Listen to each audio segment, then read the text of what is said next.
Now I'm going to do a pretty high-speed breakdown of this with what I see going on, and they explain a little bit later in the footage that I'm going to show after this, but you don't really notice too much crazy stuff right off the bat.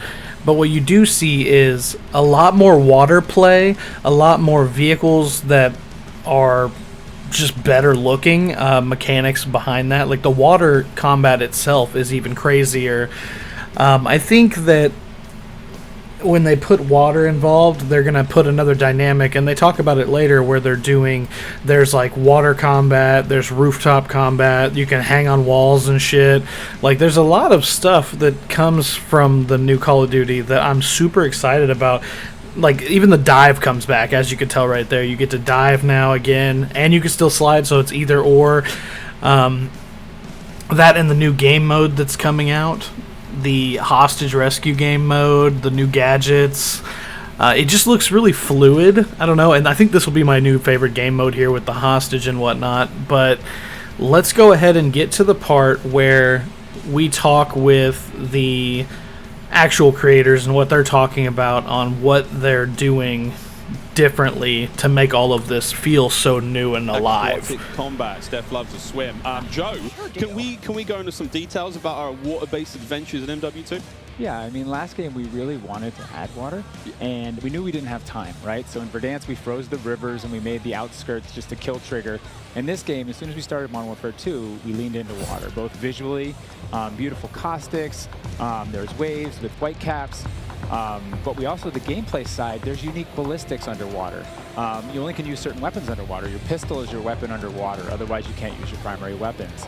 But it's also a nice cover or evasion mechanic. If you're getting shot at, you can dive into the water, and as you get deeper, it gets murkier. Like the farther you are from something, you can't see it. And so it's been super fun for us to dig into water and really flex on what water could be in Call of Duty. And you saw the boats and the mine that floats, and every piece of equipment has been filtered. Like, how does it work through water? Like, we had to look at everything in the game and say, how does it work in water? What's the best version? Our vehicles will just slowly submerge. Yeah. They really would, instead of blinking out. Last game we did mount, and we had slide, and even though we're a military shooter, fluid movement is super important to us. So this game, as you saw in the trailer, you can see here on the video, we have a new ledge hang mechanic, and that's essentially a high mantle. But instead of doing a high mantle and throwing yourself up over into combat, you can now peek. If you have a pistol, you can pull that pistol out and use that. We also added a dive. You know, last game we had the slide that kept your gun up, but we really wanted players to have an option where if they're getting shot at, they don't know where they're getting shot at, they can get down, get out of fire. But the other really cool thing is the dive's just high enough to let you get through a window. And so if you throw a grenade up into a building's second story, often you'll see players, you know, like rats leaving a ship, diving out through the windows. And it's just another option for players in combat. One of the other cool ones you saw is the inflatable decoy. And this is a mine that you can throw out, and it basically sits there, and if a player gets close to it, it auto-deploys and basically inflates like a car airbag going off. And it faces the person that triggered it, and so it's a great distraction technique. You can also fire it off with a clacker if you want to control when it goes off. You can throw it in water, and here you just saw the DDoS. We added all this equipment into this game, and the DDoS is our kind of answer of like, hey, I'm going to breach this building. I want to go clean house, but I don't want to deal with all the shit inside. So I'm going to hit the DDoS. Boom! It's going to shut down everything. And I can move in, and clear that room. You saw the heartbeat sensor is back. It's got a new look. But it also has a battery as a balancing mechanic, so you can't use it indefinitely in Warzone. I mean, what's going on there? Yeah, so the new Gunsmith allows players to build out their weapons more smoothly than ever before. We put out some videos yesterday for the Intel drop. I hope people dig into those if you want a better look at Gunsmith 2.0. But we're really looking at unprecedented opportunities for weapon customization. And the new weapon platforming will actually allow players to unlock universal attachments through cross progression. So we saw a lot of really positive feedback from the community yesterday. This is sort of intended to, decrease the grind. You're no longer unlocking every single attachment for every single weapon. There will be some shared attachments through progression. And I'm really excited to see the streamers and the content creators jump into this today. I know we all love the gun bench from 2019, so it's exciting. This does sound amazing. So we've been hearing a little bit about weapon platforms and shared attachments. This is very, very cool stuff. Can you dive into those details though, Joe? I mean, what can we expect? Yeah, I can add a little bit of to what Stephanie said. We had this vision last game with Gunsmith, and we were like, okay, what if you could take an assault rifle and you could make it an SMG? And that was our driving kind of like motivator for that system. And we kind of hit that. You could take it functionally through attachments, but the weapon name wouldn't change, and we couldn't change the receiver. And really, that's the key thing this game is you can go into Gunsmith, you can set up an AK-47 assault rifle with a thermal optic, with a suppressor, with a grip.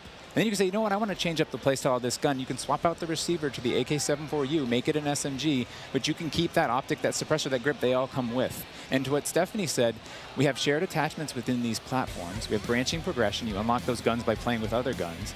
And then we have shared attachments across all guns, and it's all to hit this vision of I'm building up an arsenal of weapons and an arsenal of attachments. I'm sitting down to my gun bench, and I'm going to make the perfect weapon for me.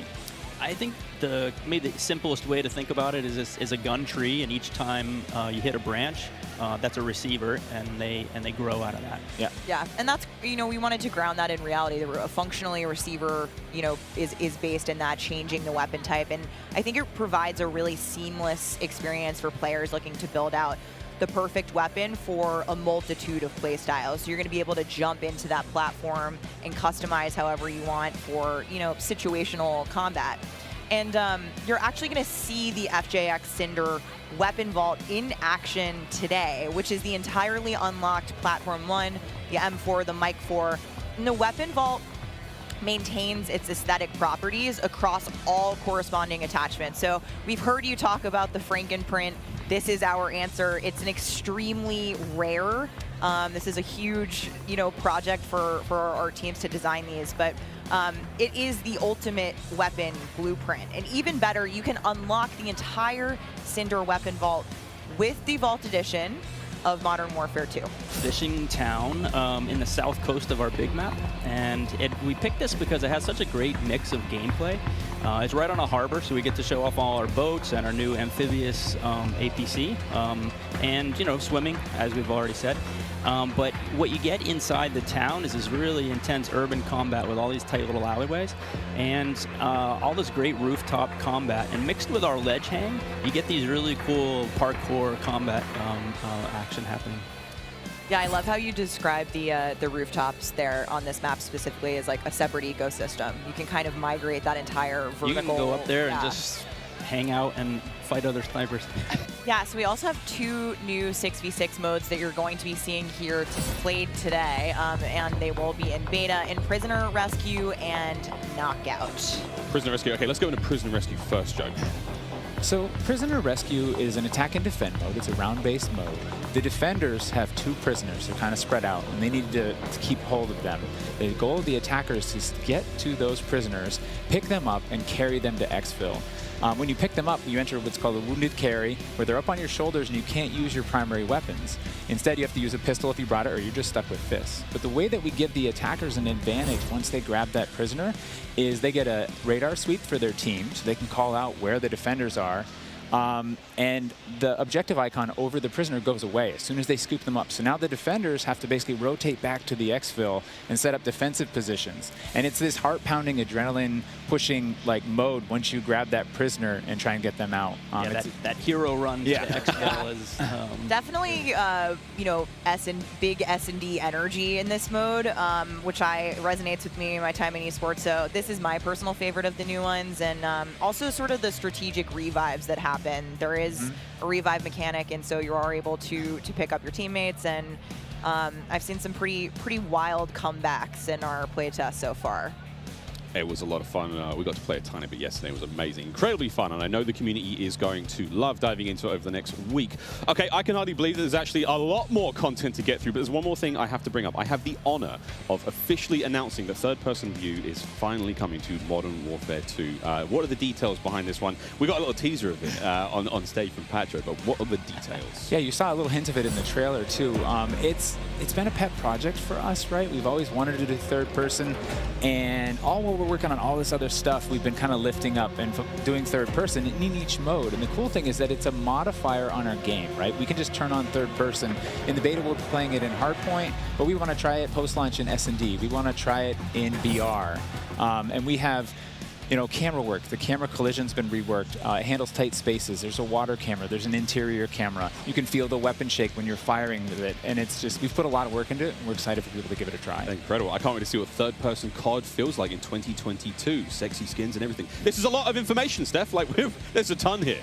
I tried to warn you. We're delivering a lot of new features for you guys to try out ahead of release. And I said we were going to be bold with this beta, and we are, but there's even more to come at launch. So this is just a taste. How is this just a taste? How can there be even more? I mean... We haven't even got to Warzone yet. We're not even... Okay. So I wanted to give you the time to actually watch the important parts of the broadcast that they had done earlier before I give in my personal opinion. I think that everything that they've shown that they've added that's different from the last Call of Duty is definitely going to hype it up a little bit more. I'm super hyped for this game, and I haven't been hyped for a Call of Duty in like 4 years. Honestly, it's been the saddest existence ever. But like I said, I bought the Vault Edition, so I'm going to have all that extra stuff they were talking about. Also, there's going to be a video I'm going to release soon about Warzone and what I think of that, because even with the Warzone stuff that they talked about after the stuff that I recorded, it looks like it's going to be an interesting addition, and I think that it's going to make me actually want to play some Battle Royale again. And that's a scary thought for me, mainly because I hate Battle Royale. But I think the new game mode of Hostage Rescue is going to be a lot like Rainbow Six Siege, except for Call of Duty style, and I think that's something I've always wanted to play, is something like that, where it's like a one-life scenario, kind of like Search and Destroy, but instead of trying to blow something up or defuse something, you're trying to either get a hostage or hold on to one. And I think that's just going to end up being a much better experience for me as the player. And the whole vault system to where you can, or not vault system, sorry, the gunsmith, I'm really excited about that, because making a gun that's wild, like you saw in that past video, there was an AR-15 with a P90 style mag on top, and he had pulled it off and fucking changed his mag, and you're like, what in the fuck just happened? And that stuff like that gets me super excited about it, because being able to change the receivers on weapons to be different caliber, I'd love to go get a Barrett 50 cal and put a 45 caliber round in it. I mean, you probably can't do that, but if you could imagine how cool that would be. I'm just really excited to see where we go next with Call of Duty, and I know it comes out in, what, maybe 30 days, I think it is. Like, I think it's about 30-something days, or 40 or something like that. I'm just excited. I think that I'm ready to get back into it with some old friends, and hopefully we can have a good time. Hopefully you guys enjoyed this video. I didn't talk as much as I thought I would, but that's because I was just such awestruck at the game itself. It looks like it's going to be so beautiful, and I hope to see you guys on the battlefield. Follow me if you want to look for more information coming out soon, or other reviews on other games. Let me know down below if you think this game's going to be hype, or if you think this game's going to be garbage. I will be reading all comments, because I don't get a lot, because I suck at YouTube. But if you feel like chatting it up, hit us up down below. We'll be happy to read and respond to what you think about the new Call of Duty.